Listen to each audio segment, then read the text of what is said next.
Hi guys, just want to tell you about a payload release mechanism that I've come up with for my Phantom 3. The conventional method at the moment to release your payload is to turn off or on the front LEDs, have this trigger a photosensitive transistor, and use that signal to activate your release mechanism. Great, I went ahead, built one, tested it all out, perfect, works fine, no problems at all. Jumped in the Litchi, set up a waypoint mission. When it arrives at the waypoint, have it turn on the front LEDs. Can't. Litchi won't allow you to turn on the front LEDs, and I don't believe that DJI Go will allow you to turn on the front LEDs as a waypoint action either.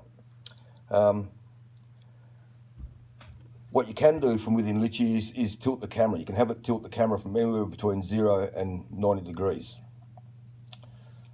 So the method I've got is using an ADXL 345 accelerometer, which is just taped to the side of the camera. I'm able to monitor the camera position. The program I've implemented does several things. It allows you to still use your front LEDs to trigger the release mechanism.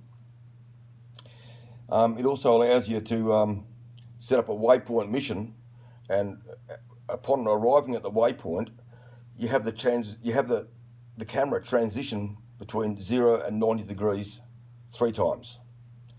There are several timers in the program that monitor how long it takes for the camera to transition from 0 to 90 degrees.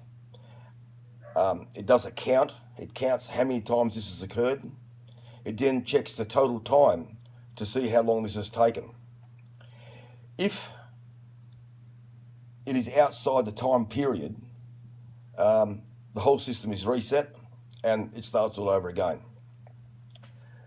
This allows me to be able to use the drone with a payload on there and still use my camera. I can still pan down, I can still tilt up, I can hunt around, look for my drop zone, I can do whatever I like.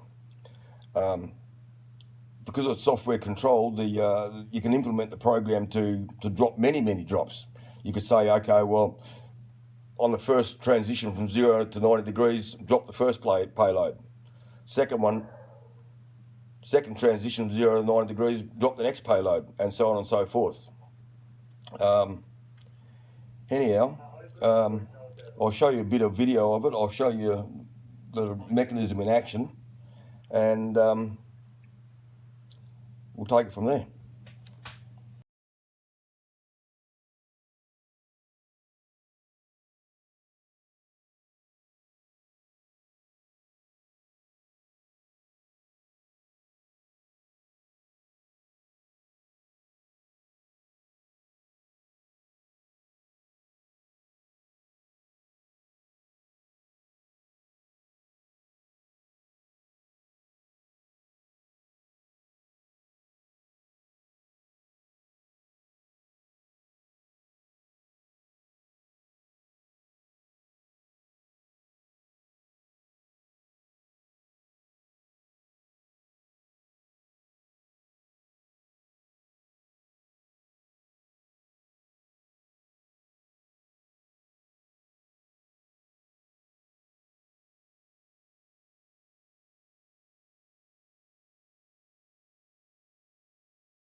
Okay, this is just showing a power on test. The wires I've got going into the gimbal are pretty thin and pretty flexible. They don't seem to have any effect on the ability of the gimbal to stabilise itself. You could probably use more flexible wires than what I've got there, but time will tell. There seems to be no restrictions at all. This is just showing my trigger mechanism. This thing here can hold about probably 3 or 4 kilo at least. The servo is only operating on 3.7 volts. I had to amplify the signal coming out of the digital output with an NPN transistor because the signal wasn't quite strong enough to activate my servo routine. I'm not using the inbuilt Arduino servo routine. Couple of reasons for that. It seems to use the same interrupt request as the wire.h to control the ADSXL 345. The other problem with using the Arduino servo routine is that it holds the servo in the position that it's commanded to go to, which is a drain on the battery. You really don't need it. I mean, once the trigger's triggered, that's it.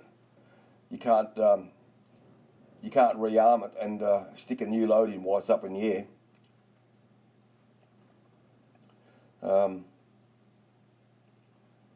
And I've accidentally left this battery connected for a couple of days and it doesn't seem to have any drain on it whatsoever. The only thing that's running is the Arduino itself. I haven't done any current draw tests on it or anything like that, but I'm sure it'll last for weeks without a recharge.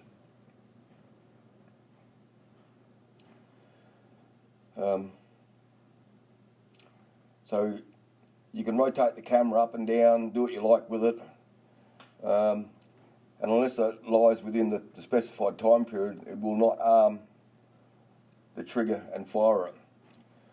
When it is in the specified time, after the third count, the camera will be facing down and it will fire the trigger after a 3-second delay.